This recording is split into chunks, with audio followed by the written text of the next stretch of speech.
Alors ce soir, nous continuons toujours dans ces grands thèmes que nous avons commencé depuis le premier jour. Vaincre les combats spirituels. Vaincre dans les combats spirituels. Alors ce soir, nous allons parler sur ces petits sous-thèmes qui est intitulé Un allié puissant dans les combats spirituels. Des points, le Saint-Esprit. Un allié puissant dans les combats spirituels. Des points, le Saint-Esprit.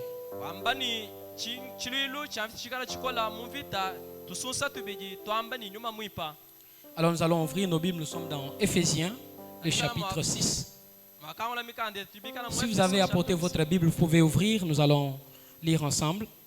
Je lis au nom de Jésus. Éphésiens, le chapitre 6, le verset 13, la Bible dit: c'est pourquoi prenez toutes les armes de Dieu afin de pouvoir résister dans les mauvais jours et tenir ferme après avoir tout surmonté.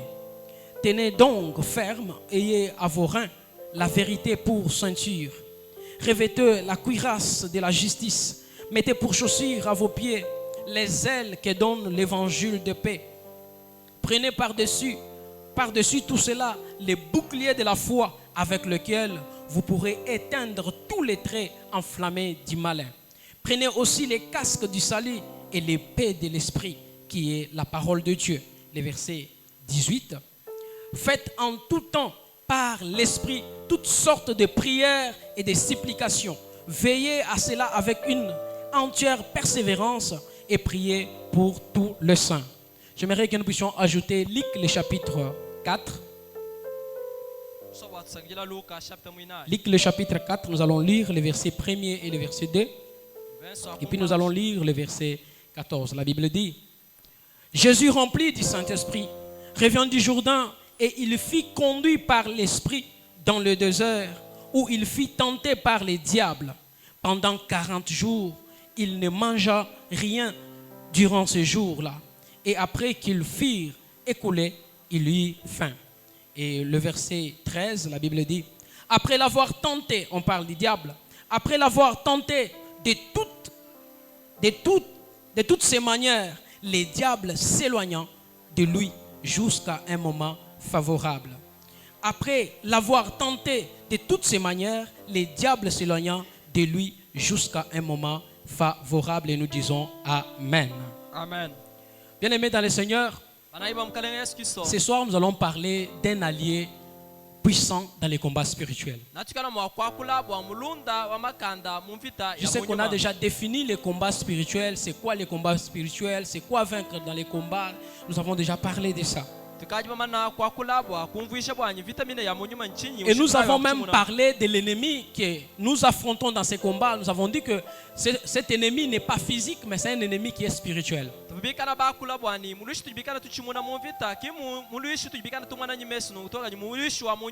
Et cet ennemi, comme il est spirituel, nous ne pouvons pas aller l'affronter avec les armes physiques.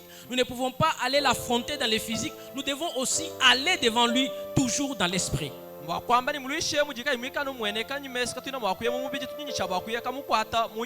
Et si vous lisez dans Jean le chapitre 15, Jean le chapitre 15, le verset 5, Jésus dit: je suis le cep et vous êtes les sarments. Celui qui demeure en moi et en qui je demeure porte beaucoup de fruits, car sans moi vous ne pouvez rien faire.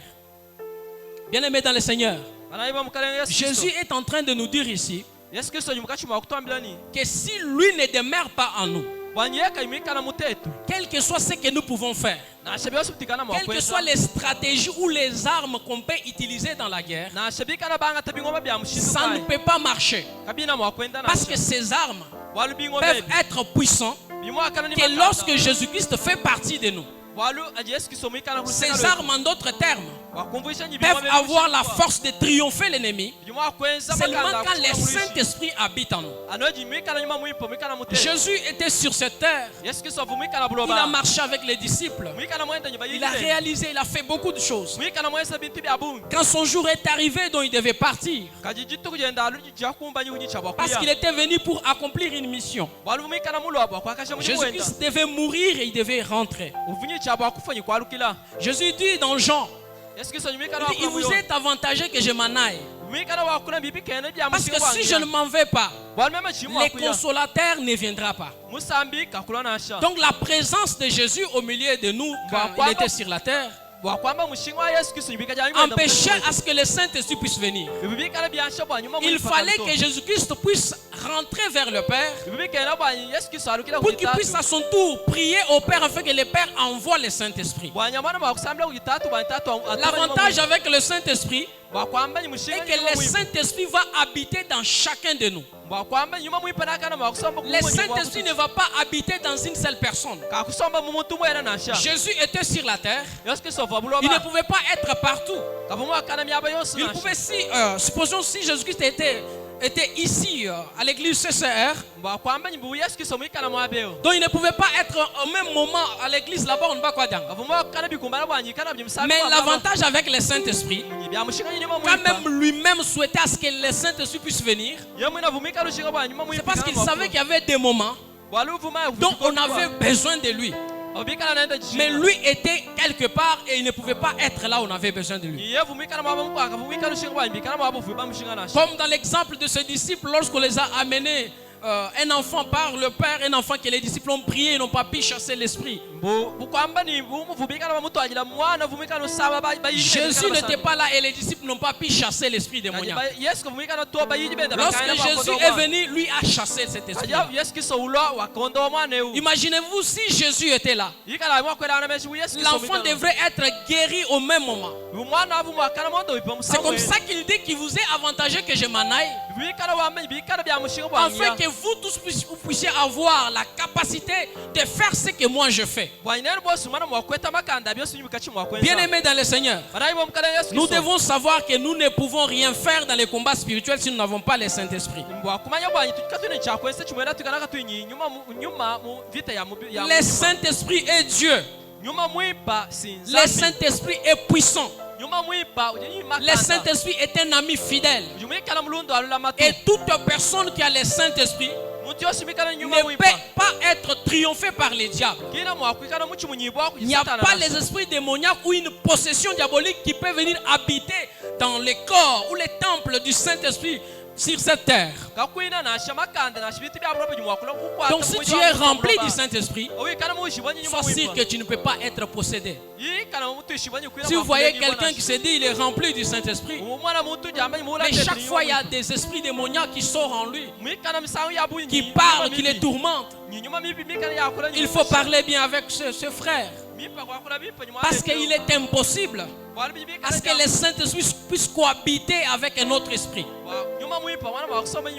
Nous devons chercher le Saint-Esprit pour triompher dans les combats. Le Saint-Esprit est un allié puissant dans les combats. C'est quoi même un allié? Un allié, c'est comme une personne que nous pouvons faire des pactes, où nous pouvons faire l'alliance, afin que chaque fois que nous serons attaqués, cette personne va venir nous secourir. Comme pour dire, il vient soutenir notre cause. Lorsqu'on m'attaque, vu que je suis en alliance avec le Saint-Esprit, vu que j'ai un allié puissant, le Saint-Esprit ne va pas attendre à ce que je puisse crier à lui. Lui-même va s'engager parce qu'il est déjà en alliance avec moi. Et il faut toujours désirer cet allié, parce qu'il est très très important. 3 choses à savoir si nous n'avons pas le Saint-Esprit. Alors que nous sommes dans les combats spirituels, si nous n'avons pas le Saint-Esprit, qu'est-ce qui va se passer? Sans le Saint-Esprit, mes frères et sœurs, la première des choses, sans le Saint-Esprit, Nous ne pouvons rien faire, comme je vous ai dit, comme il est écrit dans Jean le chapitre 15, le verset 5.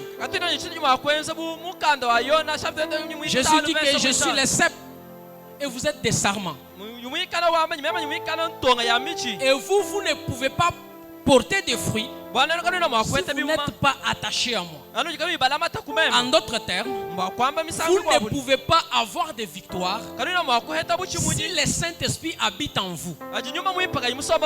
Donc il est important de désirer le Saint-Esprit. Nous les chrétiens, nous sommes dans les combats qui va demeurer jusqu'à ce que Christ va revenir. Et pour tenir dans ce combat, il faut que nous puissions être attachés à ce cep qui est Jésus. En ayant le Saint-Esprit en nous qui va nous permettre de triompher sur l'ennemi. La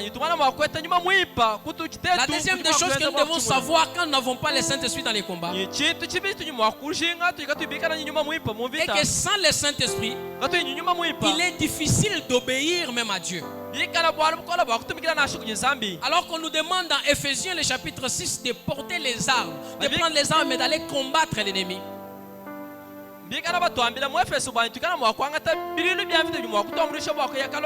Donc il fallait d'abord obéir pour prendre ces armes-là pour aller combattre. Mais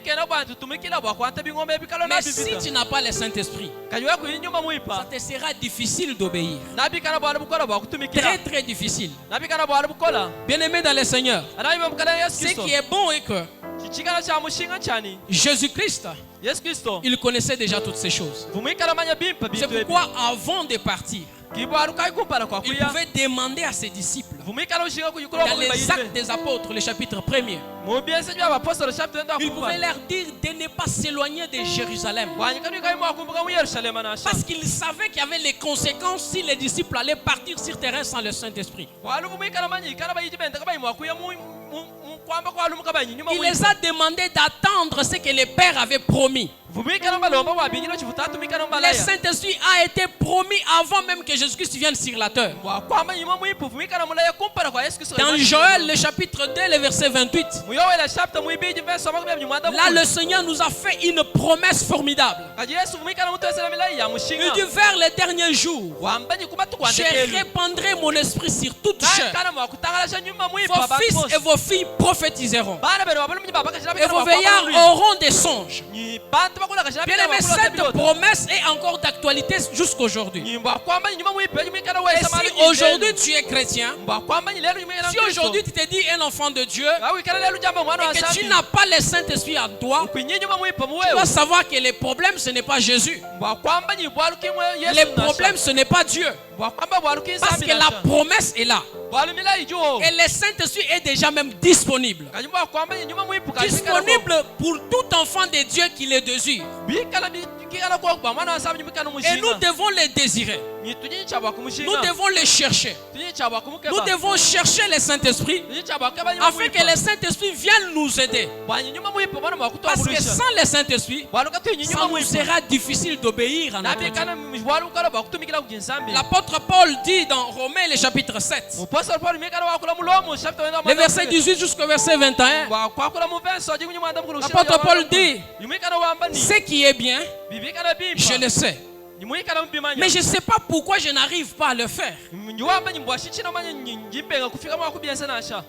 Ce qui est bien à pratiquer. Je sais que faire telle chose c'est bien, faire telle chose c'est bien. Mais c'est comme s'il y a une loi dans mon corps. Une loi qui est attachée à ma chair, qui m'empêche d'obéir à Dieu. Et bien aimé, c'est un combat qu'a chacun de nous. Il y a beaucoup de chrétiens qui ont déjà donné leur vie à Jésus, mais ils n'arrivent pas à se débarrasser de vieilles habitudes. S'il était un voleur avant de donner sa vie à Jésus, ou il se prostituait avant de donner sa vie à Jésus, ou bien il mentait avant de donner sa vie à Jésus, vous allez voir cette personne, s'il n'a pas encore expérimenté les baptêmes du Saint-Esprit, vous verrez que chaque fois, il commencera toujours à tomber dans des vieilles habitudes. Donc la seule solution pour cette personne-là, il faut que le Saint-Esprit vienne habiter en lui. Parce que quand le Saint-Esprit habite en nous, il nous donne la capacité d'obéir à ce que le Seigneur nous demande. Lisons Ézéchiel, le chapitre 36. Ézéchiel, le chapitre 36. Le verset 27, la Bible dit: je mettrai mon esprit en vous et je ferai en sorte que vous suiviez mes ordonnances et que vous observiez et pratiquiez mes lois. Vous savez que la réussite est dans l'obéissance à Dieu. Et les péchés même, c'est toute désobéissance à la parole de Dieu. Donc lorsque l'esprit maléfique, lorsque l'ennemi t'empêche d'obéir à Dieu, sois sûr qu'il est en train de te tirer sur les terrains dont il est fort. Parce que Dieu ne viendra pas intervenir dans ta vie alors que tu n'obéis pas à ce qu'il te demande de faire. Mais si tu as le Saint-Esprit, le Saint-Esprit va t'aider à ce que tu puisses tenir dans la tentation, que tu puisses tenir à mettre en pratique la parole de Dieu. Alors il est important de chercher le Saint-Esprit. La troisième des choses, le Saint-Esprit nous donne l'assurance dans les combats.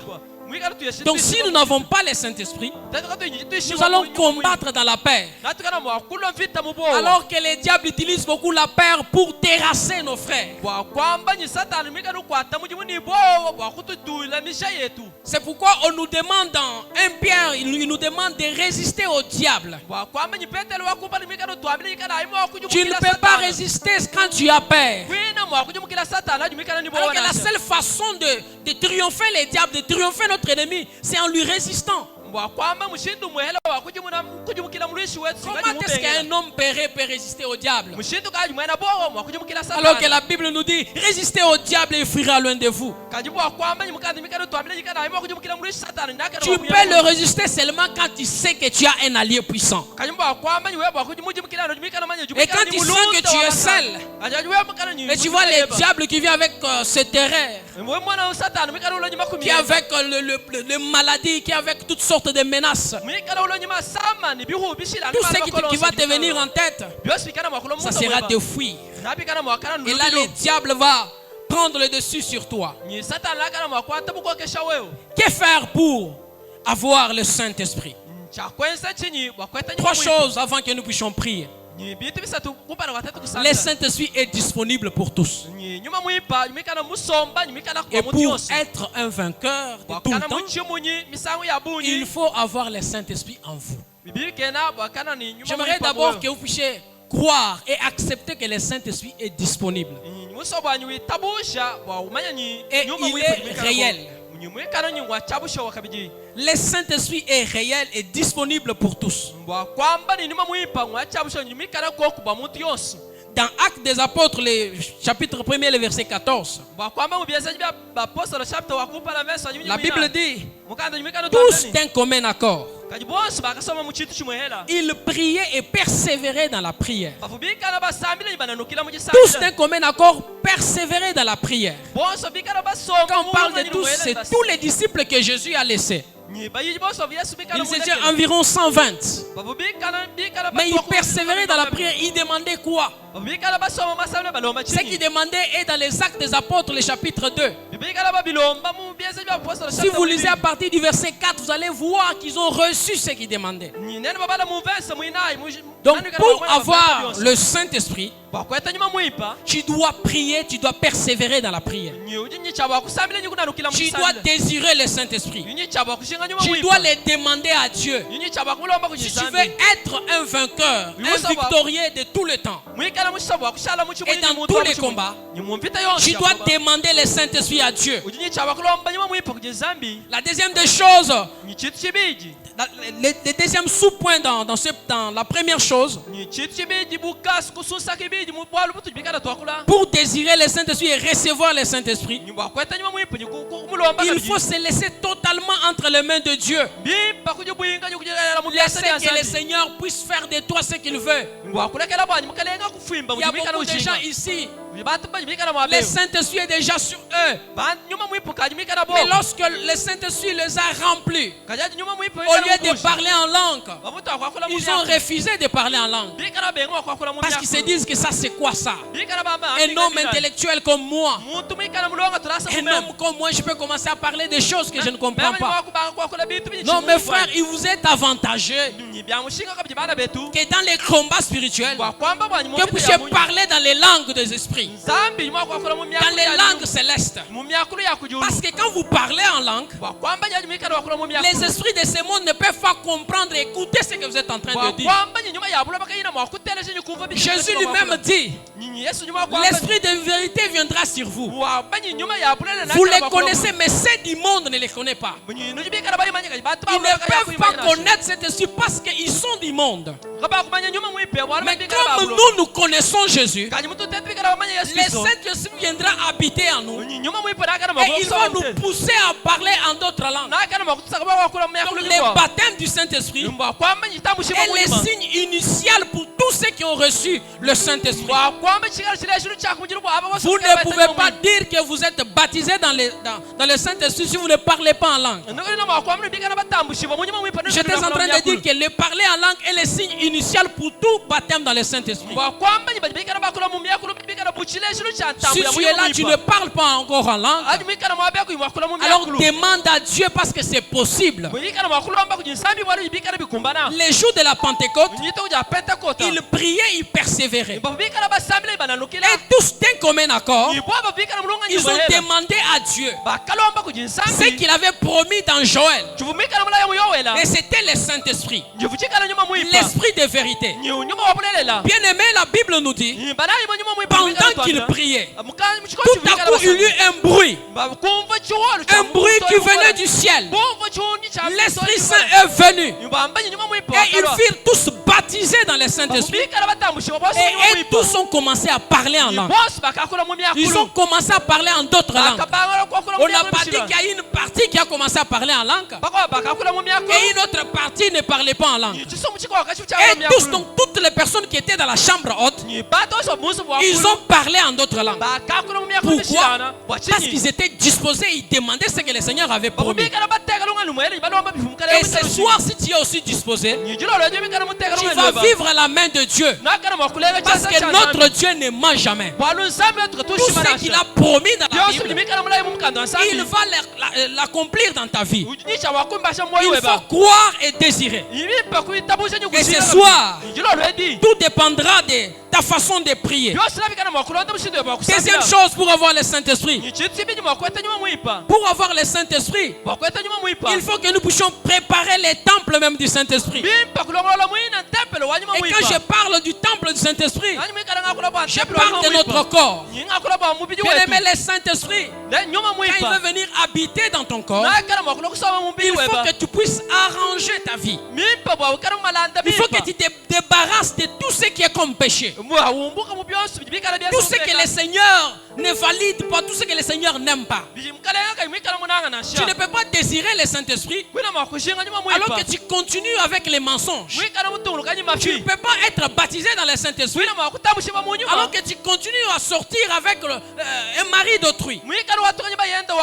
Tu ne peux pas avoir le baptême du Saint-Esprit alors que tu continues à voler les frais académiques. Alors que tu continues à faire des aventures. C'est lui qui veut avoir le Saint-Esprit. Il doit préparer les temples du Saint-Esprit. Parce que le Saint-Esprit ne viendra pas habiter à côté de nous, mais le Saint-Esprit vient habiter en nous. De telle sorte que partout où nous serons, le Saint-Esprit aussi sera avec nous. Même quand tu dors, le Saint-Esprit est avec toi. Quand tu es au marché, le Saint-Esprit est avec toi. Quand tu es au campus, le Saint-Esprit est avec toi. Et quand il est avec toi, il est avec tes enfants, il est avec ta femme, il est avec ta maison. Le Saint-Esprit, lorsqu'il habite en nous, il devient vraiment un allié puissant. Alors nous devons mettre notre vie en ordre. Mettons notre vie en ordre. Et là, le Saint-Esprit viendra habiter en nous. Tu veux désirer, tu veux avoir le Saint-Esprit, tu veux recevoir les baptêmes du Saint-Esprit. Alors mets ta vie en ordre. Mets ta vie en ordre. La troisième des choses, pour recevoir le Saint-Esprit, il faut vraiment demander à notre Dieu sans douter. Il faut mettre les doutes de côté. Comme dans Jacques, le chapitre 1er. À partir du verset 5, verset 6. L'apôtre Jacques nous dit, si quelqu'un parmi vous manque de la sagesse, comme ce soir, si quelqu'un parmi nous n'a pas encore reçu le baptême du Saint-Esprit, qu'il demande à Dieu, Dieu qui donne sans reproche, mais qu'il demande avec foi. Parce que c'est lui qui doute, il ne peut pas recevoir quelque chose qui vient de Dieu. Et cette personne qui ne s'imagine même pas que Dieu peut lui donner quelque chose. Donc tu veux recevoir les baptêmes du Saint-Esprit ce soir, alors il faut activer ta foi. Active ta foi. Et quand nous allons prier, persévère dans la prière. Persévère dans la prière. Bien-aimé dans le Seigneur, le Saint-Esprit est très avantageux dans les combats spirituels. Dans Psaume, le chapitre 60, qu'est-ce que la Bible nous dit?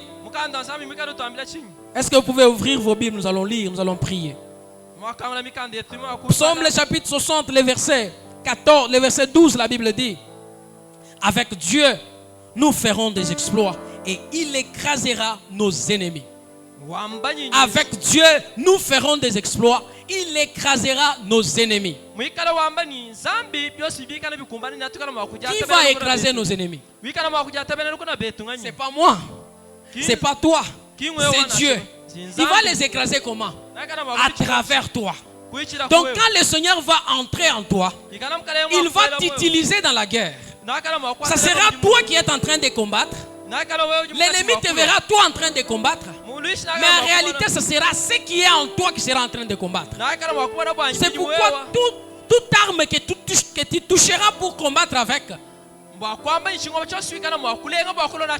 toujours triompher les diables. Parce que Dieu est de notre côté. Bien-aimés, j'aimerais que nous puissions prier ce soir. Sans le Saint-Esprit, nous ne pouvons rien faire. Alors que ce combat, nous sommes en train de terminer ce thème. Mais ce combat va encore continuer. Parce que le diable, comme il a fait avec Jésus, il a tenté dans toutes ses manières. Il n'a pas pu. La Bible nous dit qu'il est parti. Et il est parti en espérant revenir dans un moment favorable. Même si tu peux triompher aujourd'hui, sois sûr que l'ennemi n'est pas parti pour toujours. Il faut que Jésus revienne et que l'église soit enlevée. Là, on ne parlera pas encore du diable. Mais tant que nous sommes encore dans ce monde, nous devons toujours être prêts. C'est pourquoi l'apôtre Paul nous demande dans Éphésiens que nous avons lu que vous devez faire toutes sortes de prières par esprit. Et nous devons prier sans cesse. Un chrétien doit avoir une vie de prière permanente. Un chrétien doit avoir une vie de prière permanente. Tu veux être vainqueur chaque fois. Alors, il faut avoir la vie de prière. J'aimerais que nous puissions nous lever, nous allons prier ce soir.